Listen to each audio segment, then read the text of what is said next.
PGMI semester 2 Unit 7 membangun. Sini saya akan meresum presentasi teman saya pada mata kuliah kewarganegaraan pada tanggal 27 Februari 2020 yang berjudul korupsi.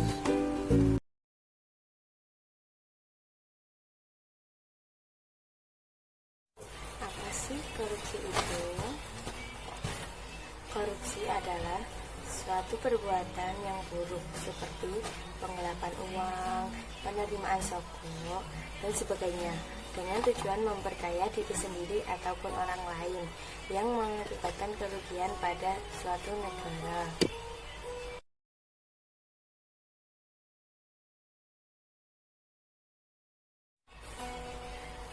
Pendapat lain tentang korupsi.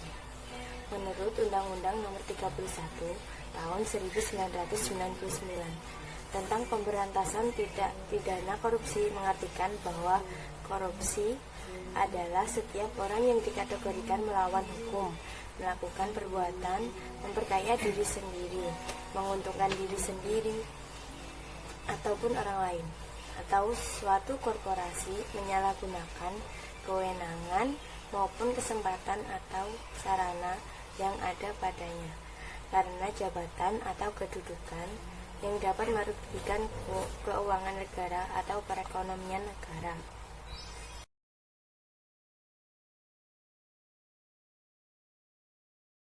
Selanjutnya, korupsi menurut Alatas, yaitu pencurian yang melalui penipuan dalam situasi yang mengkhianati kepercayaan. Korupsi merupakan wujud perbuatan immoral dari dorongan untuk mendapatkan sesuatu menggunakan metode penipuan.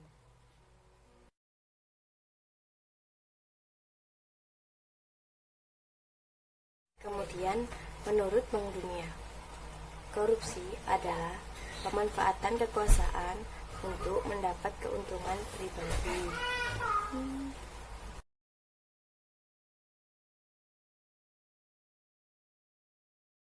Yaitu ciri-ciri korupsi. Yang pertama yaitu suatu pengkhianatan terhadap kepercayaan. Yang kedua yaitu penipuan terhadap badan pemerintahan, lembaga swasta atau masyarakat pada umumnya. Yang ketiga, dengan sengaja melalaikan kepentingan umum untuk kepentingan pribadinya. Maksudnya, lebih mengutamakan kepentingan kepribadiannya daripada kepentingan umum yang seharusnya menggunakan uang yang dipakai koruptor tersebut. Yang kelima, melibatkan lebih dari satu orang atau lebih dari satu pihak. Yang keenam, adanya kewajiban dan keuntungan bersama dalam bentuk uang ataupun yang lainnya. Yang ketujuh, adanya usaha untuk menutupi perbuatan koruptor dalam bentuk pengesahan hukum.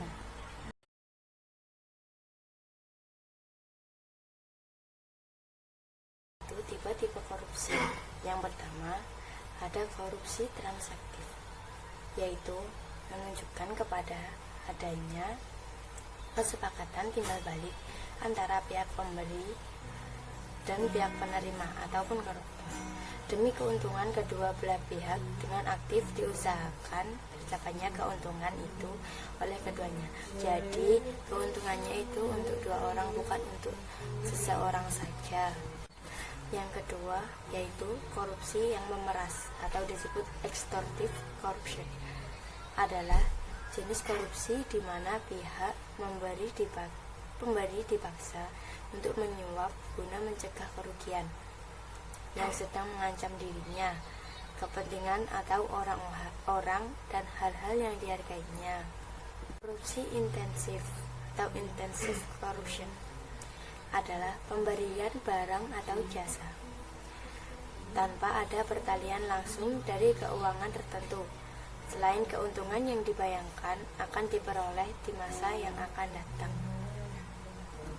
Jadi keuntungannya bukan hanya saat ini, tapi di masa mendatang koruptor juga mendapatkan keuntungannya. Selanjutnya yaitu korupsi kekerabatan atau nepotistic corruption adalah penunjukan yang tidak sah terhadap teman atau sanak saudara untuk memegang jabatan dalam pemerintahan, atau tindakan yang memberikan perlakuan yang mengutamakan dalam bentuk uang atau bentuk-bentuk lain kepada mereka secara bertentangan dengan norma dan peraturan yang berlaku.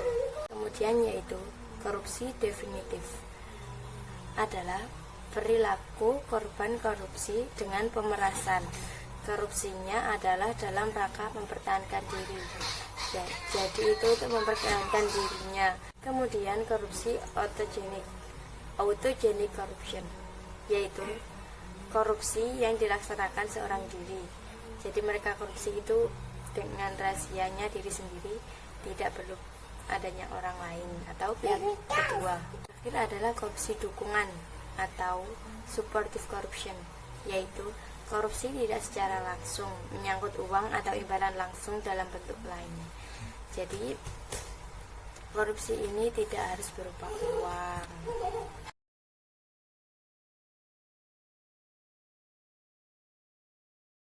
Korupsi dalam berbagai perspektif.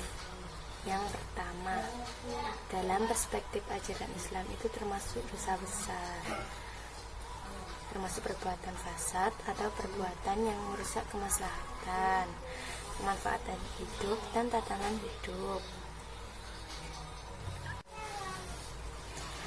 Dalam perspektif sosial, korupsi dipandang suatu perbuatan yang dapat meningkatkan angka kemiskinan, menurunnya kemoralan bangsa, hingga rasa percaya terhadap pemerintah dan timbulnya kesenjangan dalam pelayanan umum dan menurunnya kepercayaan pemerintah dalam pandangan masyarakat.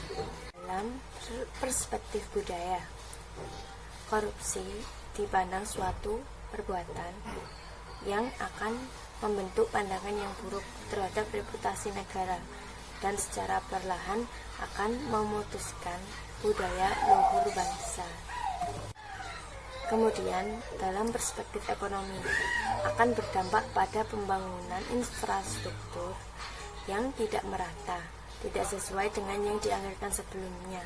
Ya, karena uangnya sudah dipakai para koruptor tersebut, jadi dana yang turun tidak sesuai untuk pembangunannya. Perspektif politik, korupsi dapat mempersulit demokrasi dan tata cara pemerintahan yang baik dengan cara menghancurkan proses formal. Sistem politik akan terganggu, cenderung tidak percaya oleh masyarakat. Akan timbulnya aklamasi untuk menguatkan kekuatan politik, dan akan timbul ketidakpercayaan rakyat terhadap lembaga-lembaga politik. Kemudian contoh sederhana untuk anak-anak saja ya, misalkan seorang anak pergi ke warung, kemudian dia membeli makanan, dia mengambil makanan itu 5 biji dan kemudian akan membayarnya dan bilang pada si penjual cuma 2 biji. Lah, itu juga termasuk korupsi kecil dan penjagaannya bisa dimulai sejak dini. Terima kasih telah menonton video saya. Jika ada kurangnya, saya mohon maaf. Wassalamualaikum.